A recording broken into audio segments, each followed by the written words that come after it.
বিদায় হজ্জে কি হয়েছিল দেখেন, এগুলো শুধু বানোয়াট কথা নয়। নবী করিম সাল্লাল্লাহু আলাইহি ওয়াসাল্লাম অষ্টম হিজরিতে, আপনারা জানেন যে অষ্টম হিজরিতে যখন মক্কা বিজয় হলো, মক্কা বিজয়ের সময় নবী করিম সাল্লাল্লাহু আলাইহি ওয়াসাল্লাম যখন মক্কায় প্রবেশ করলেন একটি উটনির উপরে, নবী করিম সাল্লাল্লাহু আলাইহি ওয়াসাল্লামের মাথায় ছিল কৃষ্ণবর্ণের অর্থাৎ কালো পাগড়ি, জবানের মধ্যে সূরা ফাতাহ তেলাওয়াত হচ্ছিল যখন তিনি মক্কায় প্রবেশ করতেছেন। মাথাটা ঝুঁকানো ছিল। সাধারণত কোনো এলাকা যখন নেতা যখন এলাকা বিজয় করে তখন তিনি এমন এমন ঘাড় ঘুরে ঘুরে হাঁটে, গলা সিনা উঁচু করে ঢুকে। আর আমার নবীর চরিত্র কি ছিল? মক্কা বিজয় করেছেন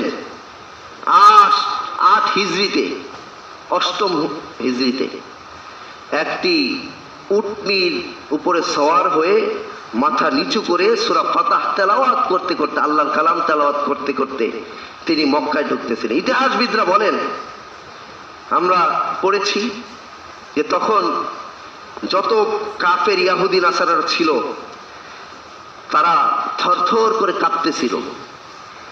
কেউ চিন্তা করতেছিল যে হায়, আজকে তো আমার উপায় নাই, আমি তো এই পয়গম্বরকে একবার উটের নাড়ি বুড়ি পচা দিছিলাম তার কাঁধের উপরে, নামাজ পড়তেছে সেজদায় যখন গেছে আমি উটের নাড়ি বুড়ি, তার পচা নাড়ি বুড়ি উপরে দিয়ে দিয়েছিলাম। আরেকজন থরথর করতে কাঁপতেছে, হায় আমি তো তার চলার পথে একবার কাটা বিছাইয়া দিছিলাম, আজকে মনে হয় আমার ধরলে উপায় নেই। আবু জাহাল, আবুল আহাব সবাই থরথর করে কাঁপতেছে যে যেই পরিমাণ অত্যাচার করছি, বাড়িতে আগুন ধরায় দিছি, যেই পরিমাণ তার বিরুদ্ধে ষড়যন্ত্র করছি, হত্যার জন্য 3 বছর ধরে তারে খুঁজছি, আজকে মুহাম্মদ ঢুকতেছে, আজকে মনে উপায় নেই। সবাই কান্না আহাজারি করতেছে, থরথর করে কাঁপতেছে। পেয়ারা নবী, মায়ার নবী সাল্লাল্লাহু আলাইহি ওয়াসাল্লাম কি করলেন? সমস্ত সাহাবায়ে কেরাম প্রস্তুত ছিলেন, নাঙ্গা তরবারি ছিল, একবার যদি বলতেন সবাইকে এক মুহূর্তের মধ্যে কতল করে ফেলতেন। তিনি সেই সময় ঐতিহাসিক সে শব্দ প্রয়োগ করলেন, তিনি বললেন যা হয়েছে হয়েছে, আজকে আর কোনো ভেদাভেদ নাই, আজকে আমি সবাইকে সাধারণ ক্ষমার ঘোষণা করে দিলাম। সুবহানাল্লাহ। এটাই হচ্ছে আখলাক আজিম। হতবাক হয়ে গেছে এরা, এ কি বলে, এটা কিভাবে সম্ভব? এত অত্যাচার করছি, ভূমি থেকে তাড়ায় দিছি, আজকে মাফ করে দিছেন। সাথে সাথে ভিতর থেকে কারো কারো ভিতর থেকে আবেগে উদ্বেলিত কণ্ঠে ছুড়ে আসছে, লা ইলাহা ইল্লাল্লাহু মুহাম্মাদুর রাসূলুল্লাহ। ও আমার ভাই, এই ছিল আমাদের নবীর আখলাক। এই নবীকে ভালোবাসতে হবে, ভালোবাসতে হবে উম্মে আইমানের মতো। একটি ঘটনা মনে পড়ল। উম্মে আইমান, নবীজির পিতার নাম কি ছিল বলেন তো? জোরে বলেন। আব্দুল্লাহ। আব্দুল্লাহ মানে কি? আল্লাহর বান্দা। আব্দুল্লাহর ব্যবসা ছিল সিরিয়া, তিজারতি করতেন, সিরিয়া থেকে পণ্য আনতেন মক্কায়, মক্কা থেকে পণ্য নিয়ে আবার সিরিয়া যেতেন। তা আব্দুল্লাহ তখন দাস প্রথা ছিল, নবীজির জন্মের আগের কথা। সিরিয়ায় যখন যাবেন, একবার সিরিয়া থেকে আসার পথে তিনি দেখলেন আগের দিনে ওই যে দাস কেনা বেচা হইতো না হাটে, এখন যেরকম ওই যে হাঁস মুরগি কেনা বেচা হয়, গরু ছাগল, আগে দাস কেনা বেচা হতো। তো দেখলেন যে হাট বেলা শেষ, তো বেলা শেষের হাটে সাধারণত যেগুলো বিক্রি হয় না সেগুলাই থাকে। তিনি দেখলেন এক জীর্ণ শীর্ণ একটা মেয়ে, 8 থেকে 9 বছরের মেয়ে হবে, কালো কুচকুচা, একেবারে হাড় গোড় বের হয়ে আছে, এক জায়গায় দাঁড়ায় আছে। কেউ তাকে পছন্দ করে নেই, কারণ তাকে কিনবে কে? কিনলে তাকে দিয়ে কোনো কাজ করানো যাবে না, তার পিছনে চিকিৎসাই করাইতে হবে। আব্দুল্লাহর মনে অনেক মায়া ছিল, গিয়ে জিজ্ঞাসা করলেন, কোথায় তোমার বাড়ি? বলল যে আমার বাড়ি আবিসিনিয়া, আফ্রিকা। তো চলো, বাস তাকে স্বল্প দামে একেবারে সস্তায় কিনে আনলেন।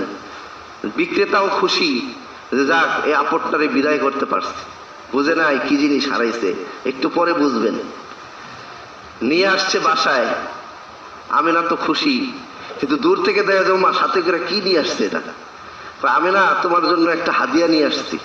এ আজকের থেকে তোমার সাথে থাকবে, নাম জানি না কি নাম, তুমি একটা নাম দিয়ে দিও। নাম বলতে পারে না। মা আমিনা কিছুদিন পরে লক্ষ্য করলেন মেয়েটাকে তিনি পরিষ্কার পরিচ্ছন্ন করাইলেন, ভালো করে সাবান দিয়ে ডোলে গোসল করাইলেন, ভালো কাপড় দিলেন। কিছুদিন পরে লক্ষ্য করলেন যে হায়, এই মেয়েটা আসার পরে তো আমার ঘরে বরকত আসতেছে, শুধু ব্যবসা বাণিজ্যে বরকত হইতেছে। সুবহানাল্লাহ। নাম দিলেন বারাকা। কি দিলেন নাম? বারাকা।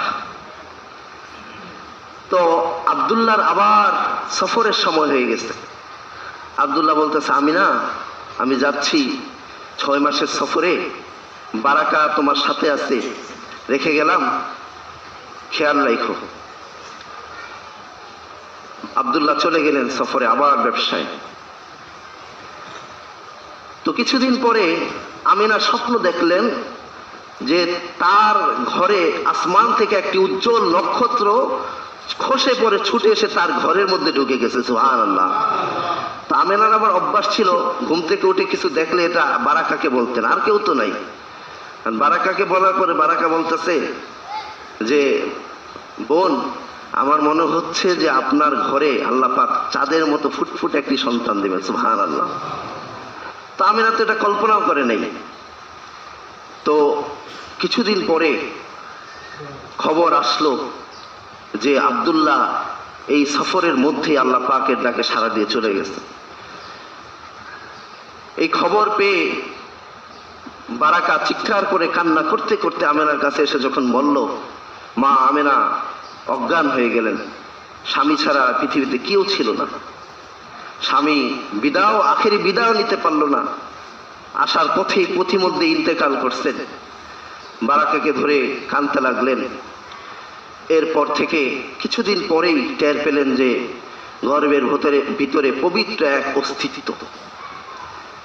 কে জানতো যখন নবী করিম সাল্লাল্লাহু আলাইহি সাল্লামের পবিত্র জন্ম হলো আমিনার ঘরে, সেই বারাকা বলল যে আমি তো ভেবেছিলাম, আপু বলছিল যে আসমান থেকে নক্ষত্র আসবে, আমি তো ভেবেছিলাম যে একটা চাঁদের মতো ফুটফুটে সন্তান হবে। আমি যখন তাকে কোলে নিলাম, আমার মনে হলো কিসের চাঁদ, চাঁদ ওই সন্তানের কাছে মলিন হয়ে গেছে, চাঁদের চেয়ে লক্ষ কোটি গুণ বেশি সুন্দর মুহাম্মদুর রাসূলুল্লাহ সাল্লাল্লাহু আলাইহি ওয়াসাল্লাম। তারপরে নবী করিম সাল্লাল্লাহু আলাইহি ওয়াসাল্লামকে প্রথম কোলে নিলেন এই বারাকা। বড় হতে লাগলেন। একটা পর্যায়ে কিছুদিন পরে মা হালিমার কাছে দুগ্ধ পানের জন্য তাকে দিয়ে দেওয়া হলো। তারপরে যখন মা আমিনা 5 বছর যখন আল্লাহ রাসূল সাল্লাল্লাহু আলাইহি ওয়াসাল্লামের বয়স, তখন আবার তাকে নিয়ে আসলেন। আরবে একটি রীতি ছিল যে দুগ্ধ পান করানোর জন্য এবং ভাষা শিক্ষা, শুদ্ধ ভাষা শিক্ষার জন্য আরবের বাচ্চাদেরকে বিভিন্ন কাবিলায় দেওয়া হতো। তো হালিমার কাছ থেকে যখন নিয়ে আসছে, তখন মা আমিনা আবার সন্তানকে কোলে ফিরে পেল। 6 বছর যখন মুহাম্মদুর রাসূলুল্লাহ সাল্লাল্লাহু আলাইহি ওয়াসাল্লামের বয়স, তখন মা আমিনার খুব ইচ্ছে হলো যে স্বামী আব্দুল্লাহর কবর জিয়ারত করবে। তিনি সফরে বের হলেন। তারপরে শিশু পুত্র মুহাম্মদকে বারাকার কোলে রেখে তিনি আব্দুল্লাহর কবর জিয়ারত করতে চাইতেন। শিশুকে বসতে দিতেন না, যদি কষ্ট পায়। তো সেখানে কবরের পাশে এক সময় সেই জায়গায় মা আমিনার মৃত্যু হলো। সেখানে বারাকা ছাড়া আর কেউ নেই। বারাকা নিজ হাতে মরুর মালু সরায় সে আমিনাকে গোড় দিল, দাফন দিল এবং শিশু মুহাম্মদকে কোলে করে নিয়ে সে আব্দুল মুত্তালিবের কাছে ফিরে আসলো। কেউ নাই এখন দাদা ছাড়া এই পৃথিবীতে। বারাকা বলতো, আব্দুল মুত্তালিব বলল যে বারাকা, এবার তুমি তাহলে যাও, তোমার তো বিয়ের বয়স হয়েছে, তুমি যাও, মুহাম্মদকে আমার কাছে রেখে আবু তালেবের কাছে আমি মুহাম্মদকে দিয়ে দিব। আবু তালেব অনেক ভালোবাসতো। বারাকা বলল না, মা আমিনা আমাকে শেষ সময় যখন মৃত্যুর সময় হয়েছে আমার হাতটা চেপে ধরে বলছে, বারাকা, এই শিশু মুহাম্মদকে তোমার কাছে রেখে যাচ্ছে। এই দুনিয়াতে তার মাও আজকে চলে যাচ্ছে, বাবাও নাই, কেউ নাই, তুমি ওকে শেষ পর্যন্ত আগলায় রাখো। বারাকা রাসূলুল্লাহ সাল্লাল্লাহু আলাইহি ওয়াসাল্লামকে ছেড়ে যায় নাই এমন একজন মানুষ যিনি জন্মের আগ থেকে নিয়ে মৃত্যুর পর পর্যন্ত রাসূলুল্লাহ সাল্লাল্লাহু আলাইহি ওয়াসাল্লামকে কখনো ছেড়ে যান নাই। যখন রাসূলুল্লাহ সাল্লাল্লাহু আলাইহি ওয়াসাল্লামের সাথে খাদিজা রাদিয়াল্লাহু তাআলা আনহার বিয়ে হলো, তখন তিনি বললেন যে উম্মি বলে ডাকতেন বারাকাকে। কি বলে ডাকতেন? উম্মি, অর্থাৎ আমার মা। বললেন, উম্মি আপনি এবার যান, আপনি বিয়ে করুন, আপনার যৌবন সব আমার জন্য আপনি শেষ করে দিয়েছেন। খাদিজা খুব রিকোয়েস্ট করলেন যে উম্মি আমি তো এবার মুহাম্মদ সাল্লাল্লাহু আলাইহি ওয়াসাল্লামকে দেখার জন্য আসি, আপনি নিশ্চিন্তে যান, এবার আপনি বিয়ে করুন। উবাইদ নামে একজনের সাথে বিয়ে হলো, সেখানে আইমান নামে একটি সন্তানের জন্ম হলো। তো কিছুদিন পরে উবাইদও মারা গেল। আল্লাহ রাসূল যখন খবর পেলেন যে উম্মি বিধবা হয়ে গেছে, ছুটে গেলেন, বাড়ি থেকে নিজে গিয়ে নিয়ে আসছেন। এমন একজন মানুষ সিরাতের কিতাবে আসছে যে মানুষটা আসলে আল্লাহ রাসূল সাল্লাল্লাহু আলাইহি ওয়াসাল্লাম একমাত্র মানুষ যিনি বসা থেকে উঠে দাঁড়ায় কাপড়ের চাদরের কোনা ভিজায়ে এনে সেই মানুষটার মুখ মুছাই দিতেন। তার নাম হচ্ছে উম্মে আইমান রাদিয়াল্লাহু তাআলা আনহা। এরপরে কিছুদিন পরে যখন রাসূলুল্লাহ সাল্লাল্লাহু আলাইহি ওয়াসাল্লাম সাহাবায়ে কেরামকে ডাক দিয়ে বললেন, তোমাদের মধ্যে এমন কেউ কি আছো যে একজন জান্নাতি নারীকে বিয়ে করতে চাও? দুনিয়াতে জান্নাতি সার্টিফিকেট দিলেন। কাকে দিলেন? উম্মে আইমানকে। তখন নবীজির পালক পুত্র যায়েদ বললেন যে আমি বিয়ে করবো ইয়া রাসূলুল্লাহ। লোভ সামলাইতে পারলেন না। জান্নাতি নারীকে বিয়ে করার সুযোগ কি কেউ হাতছাড়া করে? আল্লাহ রাসূল সাল্লাল্লাহু আলাইহি ওয়াসাল্লাম যায়েদকে বুকের মধ্যে জড়ায় ধরলেন, ধরায় বললেন, তুমি জানো তুমি আজকে আমার মাকে বিয়ে করতেছো? আমার মা যিনি আমাকে জন্ম থেকে নিয়ে আজ পর্যন্ত কোনোদিন কাজ ছাড়া করেন নাই, সবাই সাক্ষী থেকো, যায়েদ জান্নাতি নারীকে বিয়ে করতেছে। যায়েদের সাথে তার বিয়ে হলো এবং নবী করিম সাল্লাল্লাহু আলাইহি ওয়াসাল্লামের ওফাতের সময়ও এই উম্মে আইমান রাদিয়াল্লাহু তাআলা আনহা তার সাথে ছিলেন। একমাত্র মানুষ তিনি যার ব্যাপারে আল্লাহ রাসূল সাল্লাল্লাহু আলাইহি ওয়াসাল্লাম ওমর ইবনুল খাত্তাবকে বলে গিয়েছিলেন যে আমার মৃত্যুর পরে তোমরা আমার উম্মিকে দেখে রাখো। এবং নবী করিম সাল্লাল্লাহু আলাইহি ওয়াসাল্লাম ওফাতের পরেও সমস্ত সাহাবায়ে কেরাম সেই সুন্নাহকে জিল্লা করেছিলেন। যখনই দূর থেকে দেখতেন যে 70-80 বছরের বৃদ্ধা মহিলা ধুকে ধুকে আসতেছে, সব সাহাবায়ে কেরাম বসা থেকে সম্মানে দাঁড়ায় যেতেন, চাদর বিছাই দিতেন। এই হচ্ছে উম্মে আইমান রাদিয়াল্লাহু তাআলা আনহার ঘটনা। ও আমার হাজিরিন, রাসূলুল্লাহ সাল্লাল্লাহু আলাইহি ওয়াসাল্লামের ভালোবাসা আমাদের জীবনের সবচেয়ে বড় পাথেয় অর্জন। ভালোবাসতে হবে উম্মে আইমানের মতো, আবু বকরের মতো। কিন্তু মনে রাখবেন, তারা কোনোদিন কোনো কিছুতে বাড়াবাড়ি করেন নাই, কোনো বেদাতি সংস্কার চালু করেন নাই, মিলাদুন নবীর নামে কোনো পয়দা দিবস চালু করেন নাই। যদি করতেন তাইলে উম্মে আইমান সবচেয়ে বেশি করতেন, সবসময় সাথে ছিলেন। সুতরাং মুহতারাম হাজিরিন, রাসূলুল্লাহ সাল্লাল্লাহু আলাইহি ওয়াসাল্লামের ভালোবাসা আমাদের হৃদয়ে সবসময় সুপ্ত থাকবে। কখনো যদি রাসূলুল্লাহ সাল্লাল্লাহু আলাইহি ওয়াসাল্লামের বিরুদ্ধে কোনো নাস্তিক মুরতাদ কোনো অবমাননা করে, আমরা সেই হেফাজতের রাতের মতো আমরা গর্জে উঠব।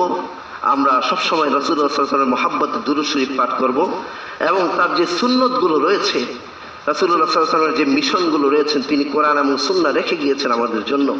এই সুন্নাত এবং কোরআন এবং সুন্নাহ যারা জিন্দা করতেছেন, সে আলেম ওলামা, তাদের প্রতি মহব্বত রাখবো। আমরা হাদিস পাঠ করব। মনে রাখবেন, একটি কথা বারংবার আমি বলি, হাদিস অধ্যয়ন করা, পাঠ করা, এটার উপর আমল করা, এটা শুধুমাত্র আলেমদের দায়িত্ব না, কাজ না। আপনাকে কে নিষেধ করতে হাদিস পড়তে বলেন তো? কোথাও লেখা আছে যে আপনি বুখারীর হাদিস পড়তে পারবেন না? কোথাও লেখা আছে যে আপনি মুসলিম শরীফের হাদিস পড়তে পারবেন না? কোথাও লেখা আছে যে আপনি মিশকাত শরীফের হাদিস পড়তে পারবেন না? নাই। আপনি হাদিসের বইগুলোর বাংলা আছে, আপনি কিনেন। রাসূলুল্লাহ সাল্লাল্লাহু আলাইহি ওয়াসাল্লামের সাহাবায়ে কেরামের জীবনী রয়েছে, আপনি সেই জীবনীগুলো পড়েন। এরপরে কোরআনুল কারীমের তরজমা রয়েছে, সেগুলো পড়েন। তাহলেই রাসূলুল্লাহ সাল্লাল্লাহু আলাইহি ওয়াসাল্লামের প্রকৃত ভালোবাসা আদায় করা হবে। তিনি কিভাবে চলেছেন, যে 3 ধরনের চরিত্র কথা আমি বর্ণনা করেছি, চেষ্টা করেন অন্তত একটি চরিত্র নিজের মাঝে রাখতে। আর যদি এগুলো একটার মধ্যেই নাই থাকে, তাহলে তো আপনার কোনো চরিত্রই নেই। তাহলে আপনি কিভাবে আশা করেন যে আল্লাহ রাসূল সাল্লাল্লাহু আলাইহি ওয়াসাল্লাম আপনাকে শাফায়াত করবেন? আমাদের সকলকে আল্লাহ রাসূল সাল্লাল্লাহু আলাইহি ওয়াসাল্লাম এই চরিত্র ধারণ করে, সুন্নাহকে জিন্দা করে আল্লাহ রাসূল সাল্লাল্লাহু আলাইহি ওয়াসাল্লামের চরিত্র ধারণ করার তৌফিক দান করুন। আমিন। ওয়া আখিরু দাওয়ানা আলহামদুলিল্লাহি রাব্বিল আলামিন।